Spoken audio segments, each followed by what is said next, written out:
Deus enviou seu Filho amado pra perdoar,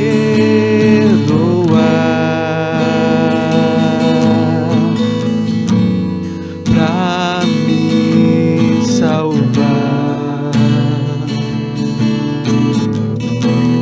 Na cruz morreu por meu pecado, mas ressurgiu e vivo com o Pai está. Porque Ele vive, posso crer no amanhã. Porque Ele vive, temor não há. Mas eu bem sei, eu sei que a minha vida está nas mãos do meu Jesus, que vive está. E quando enfim chegar a hora em que a morte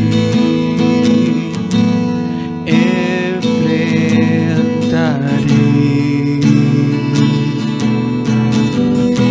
sem medo então terei vitória,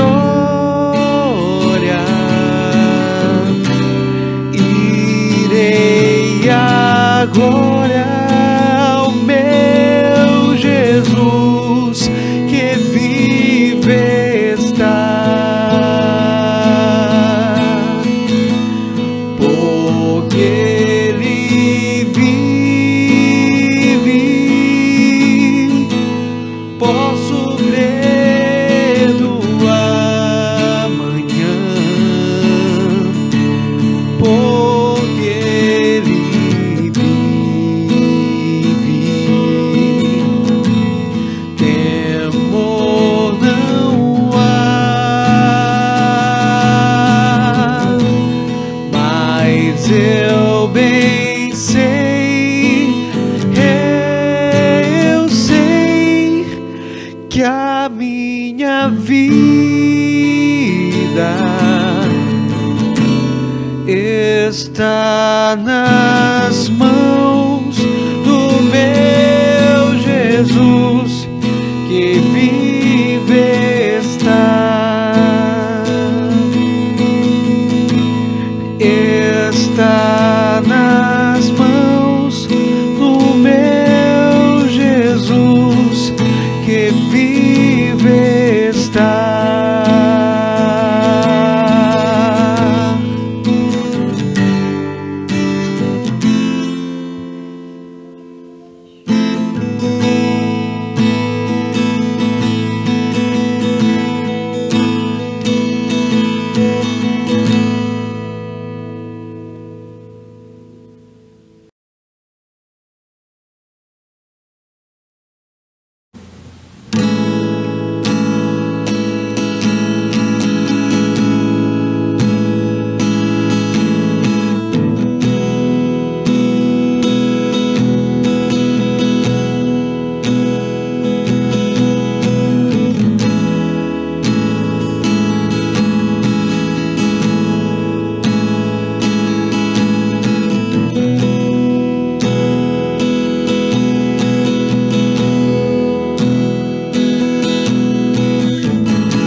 aquele que nunca me deixou.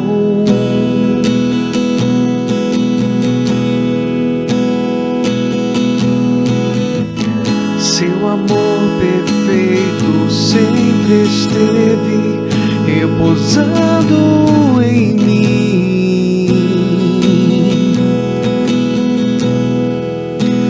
e se eu passar pelo vale, acharei conforto em teu amor, pois eu sei que és aquele que me guarda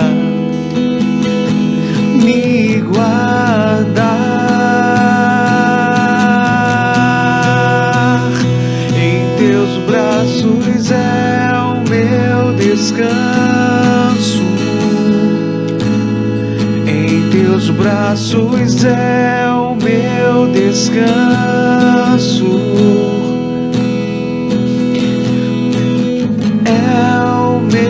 Descanso em teus braços é o meu descanso. Recaio em tua graça,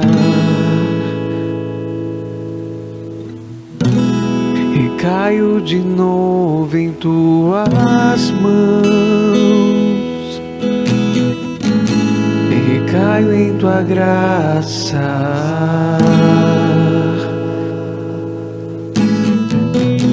recaio de novo em tuas mãos, e se eu passar pelo vale,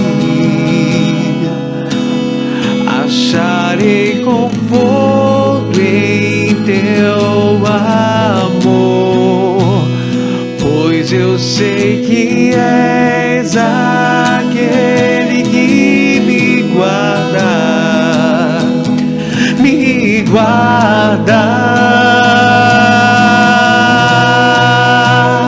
em teus braços é o meu descanso, em teus braços é o meu descanso. Em teus braços é o meu descanso, em teus braços é o meu descanso. Recaio em tua graça.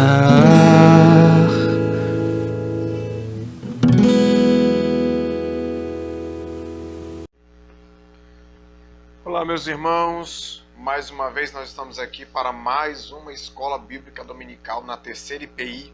Você é o nosso convidado especial. Se você está assistindo esse vídeo pela manhã, bom dia, né? Se você está assistindo pela tarde, uma boa tarde. Mas se você estiver assistindo esse vídeo à noite, uma boa noite para você. O nosso pedido é para que o Senhor Deus seja misericordioso contigo, com a tua casa, com a tua família, né? E te coroe de bênçãos. Eu quero convidar você, como Igreja do Senhor, a abrir a sua Bíblia no livro do evangelista Lucas, Evangelho de Lucas, capítulo de número 5. Nós já trabalhamos aqui na IBD a primeira parte, né, deste capítulo, mas nós vamos agora para a partir do versículo 27. Lucas capítulo 5, versículo 27. Diz assim: depois disso, Jesus saiu da cidade e viu um cobrador de impostos chamado Levi, sentado no local onde se coletavam impostos. Siga-me, disse-lhe Jesus. E Levi se levantou, deixou tudo e o seguiu. Levi se levantou, deixou tudo e o seguiu.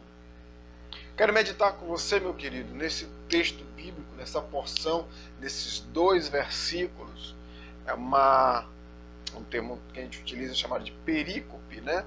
é uma porção da Escritura pequena, mas de uma profundidade maior. O texto se estende até o versículo de número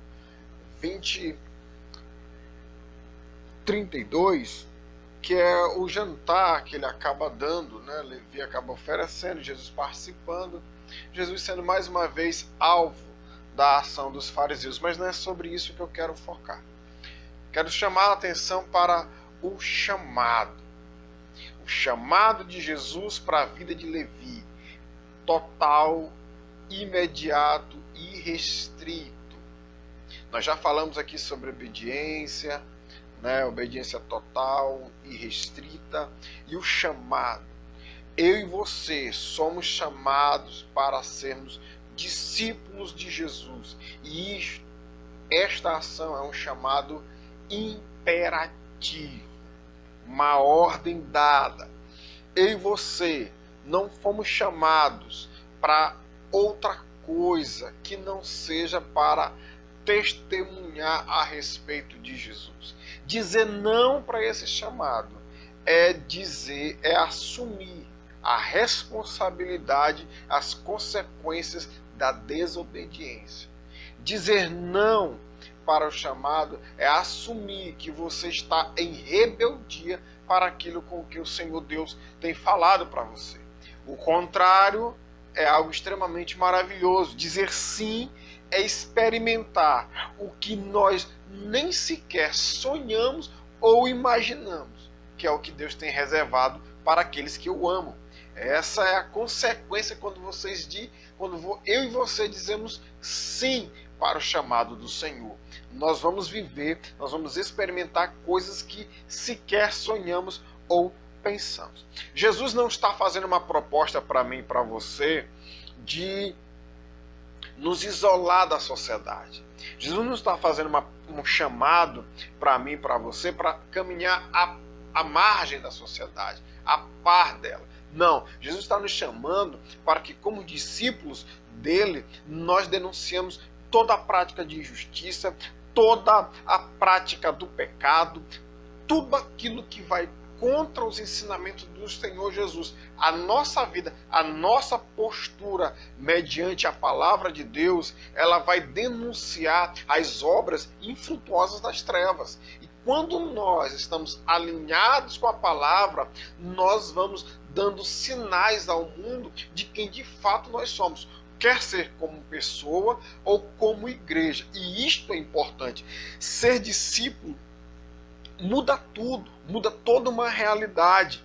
E eu queria que você, não sei se você já sabe, mas Jesus está chamando uma pessoa aqui que é um cobrador de impostos. E ele estava lá na coletoria de impostos. O Senhor Jesus estava chamando alguém que estava a serviço de Roma. Ele era uma pessoa, não era uma pessoa benquista. Como é que para você entender qual é o cenário que o Senhor Jesus está entrando aqui? Roma, ela fazia a dominação dos territórios ocupados por ela naquilo que ficou conhecido como a Pax Romana, onde Roma fazia o seguinte: permitia uma estrutura religiosa, política e econômica local, desde que houvesse fidelidade ao governo central de Roma. Então, o que nós temos na região da Palestina, da Galileia, aquela região ali, o que nós temos da Judéia, nós temos um governo que está submisso a Roma, nós temos uma elite religiosa que tem liberdade para cultuar, mas ainda assim sob a tutela de Roma, né? Nós temos uma economia frágil, onde o imposto era cobrado, quer tenha dado fruto ou não, e haviam pessoas que eram judias que estavam a serviço de Roma. E essas pessoas eram vistas como traidores. Essas pessoas eram vistas como pessoas de segunda categoria. Eles estavam traindo os seus patrícios, né, os seus irmãos, porque estavam fazendo um serviço para Roma. A Pax Romana, ela se dava na junção desse tripé. Então você tem um Herodes. Herodes governava, mas Herodes estava subordinado a Pilatos. Né? Olha lá, quando Jesus é crucificado, quando Jesus é preso, né, Jesus é pego pelos guardas do templo, é levado para os sumos sacerdotes, e eles depois levam Jesus para Herodes, e depois de Herodes levam para Pilatos. Poder político, né, o religioso e o econômico, no caso representado por Roma, que fazia a gestão de tudo isso. Então, aquele que estava na cobrança de impostos, o zelote, né, esta pessoa, o zelote não, o publicano, né, aquele que cuidava da coisa pública, publicis, né, do latim publicis, né, o publicano, ele era um cobrador de impostos, ele é visto como traidor, e é a esta pessoa um chamado improvável. Jesus chama alguém que era improvável, né? Jesus chama alguém que era rejeitado na sua sociedade, no local em que estava. Então, quando Jesus chama, né, ali Mateus, Levi, como nós sabemos o seu nome, Jesus faz um chamado para ele e diz assim, muito simples: siga-me. No nosso popular, vem-te embora. O que Jesus faz com ele? O que Jesus fala para ele que é algo que muda a vida dele? Eu fico me perguntando o impacto dessas palavras. Eu sei que Jesus já falou com você, já falou ao teu coração, e ele já te disse, vai e faz tal coisa. Mas a grande pergunta é, por que é que nós ainda relutamos em obedecer como Levi aqui obedeceu? Sabe, alguém que deu a sua vida por nós, alguém que se entregou para morrer uma morte das mais indignas, para oferecer para mim e para você a oportunidade de vida e de vida eterna. Essa pessoa não merece um crédito? Isto é, seria eu apelando aqui para o fato de que você seria comovido pela ideia de alguém inocente fazer algo por você. Mas a relação não é essa. A relação é que Deus Todo-Poderoso assim nos quis salvar. E a forma que ele tinha de nos salvar era entregando o seu único filho para ser sacrificado por nós. É uma ideia que os apóstolos vão tratar lá na frente, no caso, João vai tratar lá na frente, dizendo que ele é a expiação pelos nossos pecados. Queridos, é um chamado improvável de alguém que estava à margem da sociedade, e é um chamado que ele nos chama para ir com ele, para andar com ele, para estar com ele, para viver as coisas que ele prepara, que desde a eternidade foram preparadas para que nós vivêssemos. O chamado de Levi foi para viver 3 anos ali de profundo aprendizado, de milagres. Ele passou agora de ser uma pessoa odiada pelo povo para ser uma pessoa que estava ali ao lado do mestre. Ele passou agora a ser alguém que via de perto o povo sendo atendido, sendo saciado nas suas necessidades físicas, espirituais, sociais, emocionais, porque Jesus, ele significava para o povo tudo o que o povo precisava. Se o povo precisava de cura, Jesus curava os enfermos. Se o povo precisava de libertação, Jesus libertou várias pessoas que estavam endemoniadas. Se o povo precisava de ensino, o Senhor Jesus ensinava várias vezes. Ele estava ensinando ao povo. E tanto é que os fariseus diziam, ele fala com autoridade. Nós já vimos aqui no culto de doutrina da semana passada, o pastor Jéssica falando uma coisa, que os soldados foram para prender Jesus e ao se depararem com Jesus, eles voltaram dizendo, ninguém falou como ele. Olha que testemunho que Jesus dava. né? Olha que postura que Jesus tinha. E é nesse processo que um relegado, é nesse processo que um traidor agora é absorvido e passa a caminhar com o mestre, aprendendo e podendo fazer a diferença para a sociedade que um dia rejeitava. Eu e você somos chamados para exercermos o discipulado na nossa localidade, no nosso bairro, cuidarmos de pessoas, amarmos pessoas, sobretudo dar testemunho da mudança que se operou em nós. No caso de Levi, foi muito simples. Siga-me, disse-lhe Jesus. E Levi se levantou, deixou tudo e o seguiu. Então nós precisamos ter a mesma postura de Levi.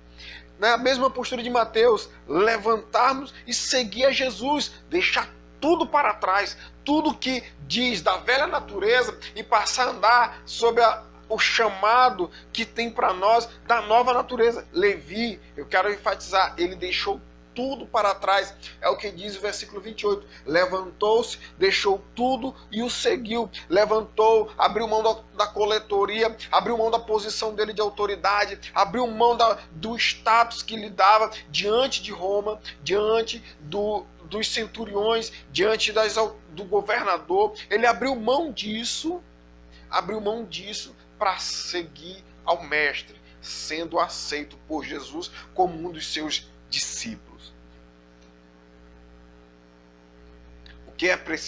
O que você precisa deixar para trás para seguir a Jesus? Eu quero te dizer que isso não se compara ao que você vai receber.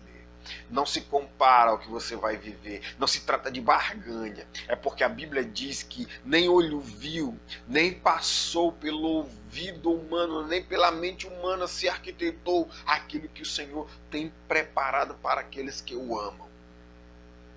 Você é desafiado, querido irmão, querida irmã, você é desafiado a deixar tudo e compreender que eu e você, como igreja, nós não somos mais uma igreja, mas sim um corpo vivo, chamado a fazer a diferença na nossa cidade, no nosso país, na nossa geração. Então, quando você diz sim, como Levi disse, você está olhando para a próxima pessoa que vai chegar perto de você e apresentando Jesus a ela através da sua obediência. E quando você diz não ao chamado de Deus para você, você está dando testemunho da sua rebeldia e é juízo para aquela pessoa que não poderá conhecer a Jesus por conta da sua rebeldia.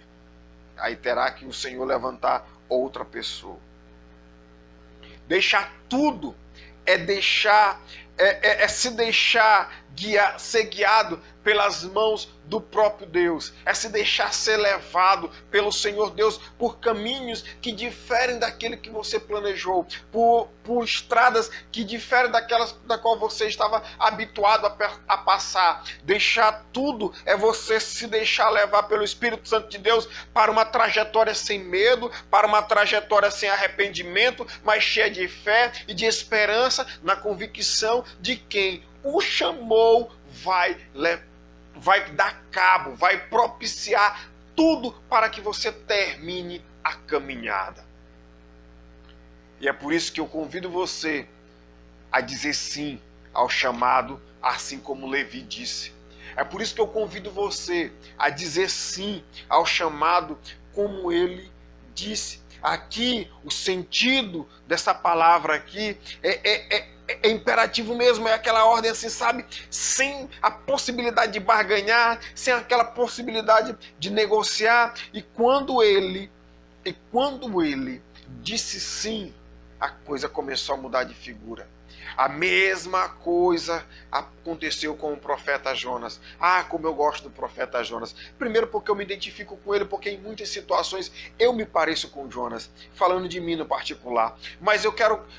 Com o profeta Jonas aconteceu a mesma coisa. Deus disse para ele, era imperativo para ele, que ele deveria ir para Nínive, mas ele não quis. E ele disse que não, que ele ia para um outro lugar. Ao dizer não e ir para um outro lugar, Jonas estava comprometendo não só a si, mas a uma cidade e a todo mundo que estava envolvido naquele não que ele estava dizendo. Mas a partir do momento que ele reconhece a natureza do seu erro, que ele reconhece que a salvação vem do Senhor, você pode observar isso no livro de Jonas capítulo 2, ele chega a reconhecer e diz, a salvação vem do Senhor. Então no capítulo 3 ele já vai e chega na cidade de Nínive e pregou a palavra do Senhor, e aquela nação, aquela cidade se arrepende, se converte dos seus maus caminhos, e o Senhor vem com salvação com aquela cidade. Olha só o tamanho do impacto. Quando eu digo sim ao chamado do Senhor, como Levi disse aqui, e largando tudo, eu estou propiciando, colaborando para que a graça de Deus seja manifesta sobre mim e sobre a vida das outras pessoas que serão alcançadas, porque eu tomei a decisão de ser obediente ao chamado do Senhor. Então, meu querido irmão, minha querida irmã, eu e você somos desafiados a dizer sim ao chamado do Senhor. É um chamado que ele contempla todo e qualquer tipo de classe social, bonito, feio, gordo, magro, preto, branco, rico, pobre, amarelo, encarnado, não importa. Não importa qual a condição social, econômica, não importa. O chamado do Senhor, quando ele bater a sua porta, não diga não. Diga sim e se prepare para viver uma vida, uma jornada de milagres, de fé, de esperança e de sobrenatural, porque com ele você vai viver coisas que você sequer jamais sonhou.